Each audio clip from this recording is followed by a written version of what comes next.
Hey guys, I thought I would kind of talk to you today about something you see a lot in questions when you're doing some language assignments or comprehension questions or science questions. Actually, in every subject, you're going to see this a lot. When you answer or you're asked a question, you're often asked to use proof to support your answer. Sometimes it says proof from the text, proof from your own life, but the word proof is there a lot. And I was thinking about, over my years of teaching, a lot of kids will say, when do we actually use this in real life? So I really took that question and thought, when do I use that myself in real life? The first thing I thought about is, I like to watch mystery shows, real life mystery shows, and a lot of them are about maybe murders that have happened. And I always want to make sure that they get the right person. I get really invested in the show. And I see that when they go to court, even though I might think the person's guilty, if they don't have proof with a reasonable doubt, the person gets off, sometimes with murder. So that's a huge one. That's a huge real life application. The second thing I thought of is, I know that kids often really want to have a new phone all the time, even myself. Well, if I want a new phone, I can buy it. I have my own job. But you guys might not have your own job yet. And so you're going to be asking your parents when you want a new phone or a new tablet or something like that. And you would have to prove it. You'll have to use some kind of support to prove why you really need that phone. It might be that you'll prove that your marks will get better in school if you have a new tablet, or your phone's quicker to find information, but I know your parents are going to need that proof. Or maybe you'll prove that you deserve it if you're going to help more around the house. But your parents do require proof, and trust me, the more proof you have, the better chance you're going to get that phone. The last thing I was thinking about is, I know conspiracy theories are really in right now, and we're always interesting, and especially I like to think about the Flat Earth Society. Well, they can believe that the earth is flat, but in order to convince me, they're going to have to show me some scientific proof, some real evidence and proof. Just like I'm going to show you how to do that when you're answering questions. Here's my first example of a science question where you could be given on a test, and in there somewhere it's asking you for support from the text. It might not be directly said, but it is. And I'm going to show you how you know. And I also want to show you how you can easily get a level 4 answer if you've already studied. I'm going to read the question to you slowly, and then we're going to look at the important words in the question. Electricity in wall outlets is not available during a power blackout. Describe in a power paragraph how life would be different for you and your family during a blackout. Use at least 3 examples. So first of all, obviously this is science, and we know it's about electricity because we can see right away the topic. Electricity is the topic. And it also mentions a power blackout. The word blackout is in bold letters, so it must be important. You would have to have studied and know what a blackout is in order to answer the question fully. I will also highlight or put a little square around the word blackout because it's obviously a very important word to the question. The next sentence is describe in a power paragraph. A power paragraph is something we've used at Monsignor Lee. I've taught it when I used to teach kindergarten years ago. It's just an organizer to using number symbols that we've talked about a lot this year that teaches you how to write a balanced paragraph. So at the end, you're going to have to put in a paragraph. I don't worry about that in my brain until I'm actually writing the answer. So I'm going to keep going. Describe in a power paragraph how life would be different for you and your family during a blackout. There's that important word again. Here's something after the question that says use at least 3 examples, and it says that in brackets. That's where it's asking for support. Examples are proof. You need proof and some personal examples.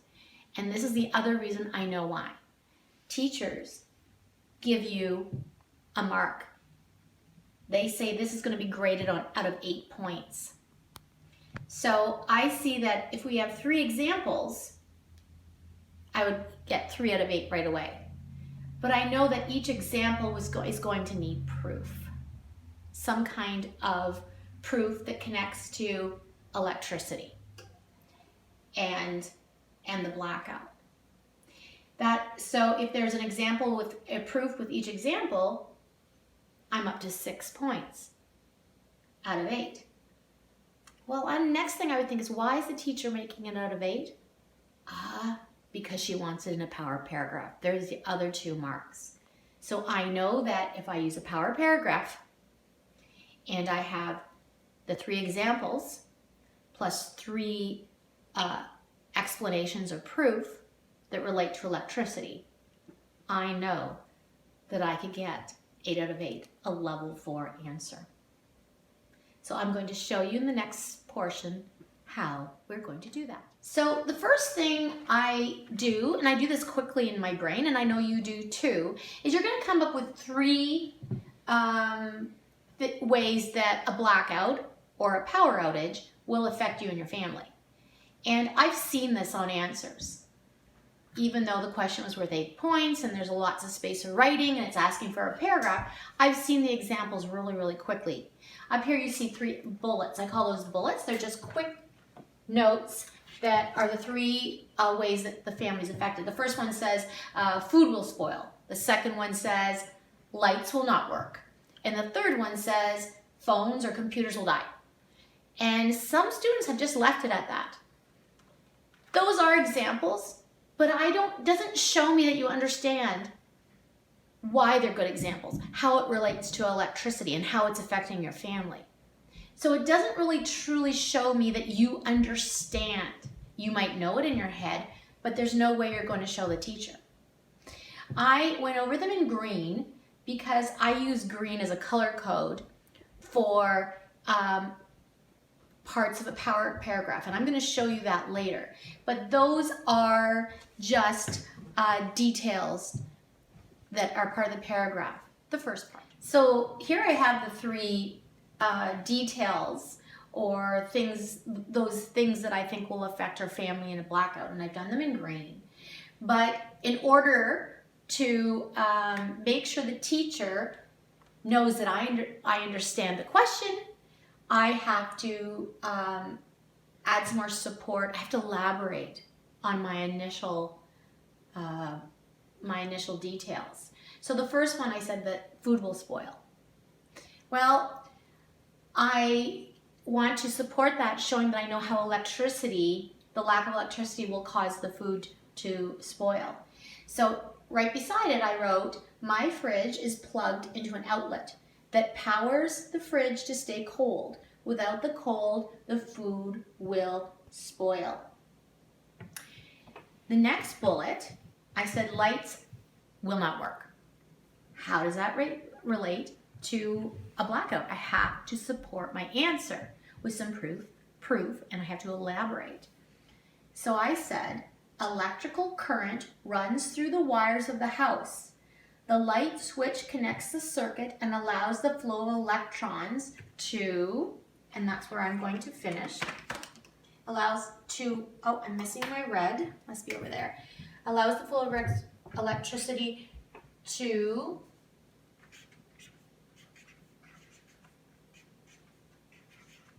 travel to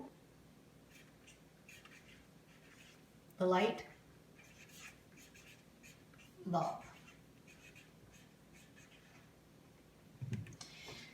Another thing I hope you're noticing is that because this is a science question, I am really trying to use as many science words as possible because I'm trying to prove to the reader, the teacher at this time, that I truly understand all the things that I said for electricity. So words like electrical current, wires, switch, circuit, flow of electrons, even light bulb.